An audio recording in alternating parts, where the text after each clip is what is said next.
Hello, what's up guys? So welcome back to complete web development course. Right. ඉතින් අපි complete web development course එකේ අවසාන video එක කියන්නේ HTML section එකේ අවසාන වීඩියෝ එක මේක iframe ගැන අපිට කතා කරන්න තියෙන්නේ. ඉතින් ගොඩක් ලේසි කොටසක්. right. ඉතින් අපි යමු අපේ HTML මෙතන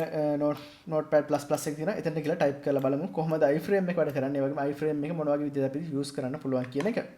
right. ඉතින් මම මෙතන body section එකේම tag එකක් විදිහට use කරනවා. iframe කියලා මම type කරනවා. right ඒ වගේම මෙතන iframe එක මම close කරගන්නවා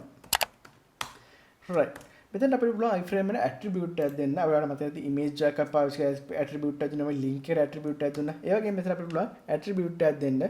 මේ iframe එකට ඒකට මම දෙනවා src කියලා source එක දෙනවා source එක දීලා මෙතන type කරමු අපි මොකක් හරි site එකක් ගමු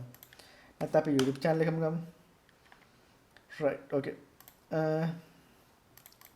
hackinglk.com එක right okay මේක තමයි වෙබ්සයිට් එක වැඩ පටන් ගත්තේ නෑ ඒක right අපි right ඒ වෙබ්සයිට් එකම ගමු අපි okay hackinglk.com එකම ගන්නවා මම right අරගෙන මෙතනට ඒක iframe එකට ඒක include කරලා මේ විදිහට මේක save කරලා මම මේක close කරනවා right close කරලා මෙතනින් මේක අපසලා refresh කරලා බලනවා right ඔයාලට බලා ගන්න පුළුවන් අපේ මේ වෙබ්සයිට් එක මෙතනට ඇවිල්ලා තියෙනවා මේ විදිහටම අපිට මෙතනින් මේක ස්ක්‍රෝල් කරලා බලන්න පුළුවන් ඒ වගේම මෙතන තියෙන link ඕන එක අපිට click කරන්න පුළුවන් right මේ විදිහට තමයි අපි සාමාන්‍ය YouTube වීඩියෝ එකක් වුණත් site එකට empty කරද්දි මේ iframe එකක් තමයි use කරන්නේ right අපි යන් YouTube එකට right YouTube එකට YouTube එකට ගිහිල්ලා මම මෙතන බලමු අපි වීඩියෝ එකක් මොකක් හරි right වීඩියෝ එකක් තියෙනවා මෙතන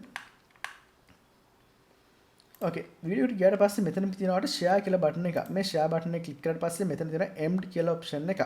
මේ emd option එක click කරලා පස්සේ දකින්න පුළුවන්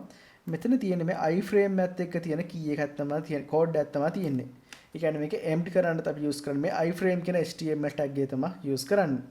right okay මම මෙතනට ඇවිල්ලා මේක paste කර ගන්නවා right okay ටිකක් දිග link එකක් තියෙන්නේ okay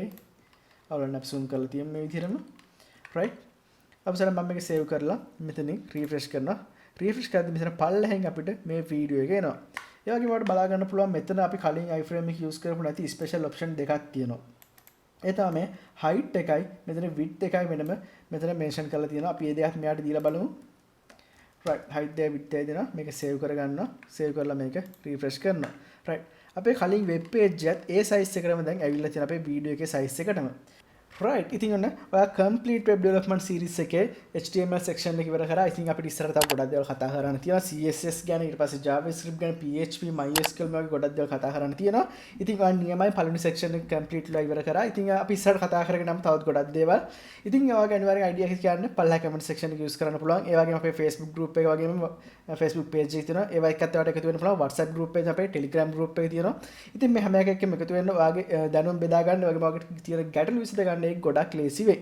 right okay ඉතින් අපි ඊළඟ section එකේ ගිහින් ඒ ගැන කතා කරමු CSS ගැන ඉතින් ඔයාලට ගොඩක් interesting දේවල් කරන්න පුළුවන් වෙයි එහෙනම් අපි මේ section එකට ගිහිල්ලා අලුත් දේවල් ගැන කතා කරමු එහෙනම් goodbye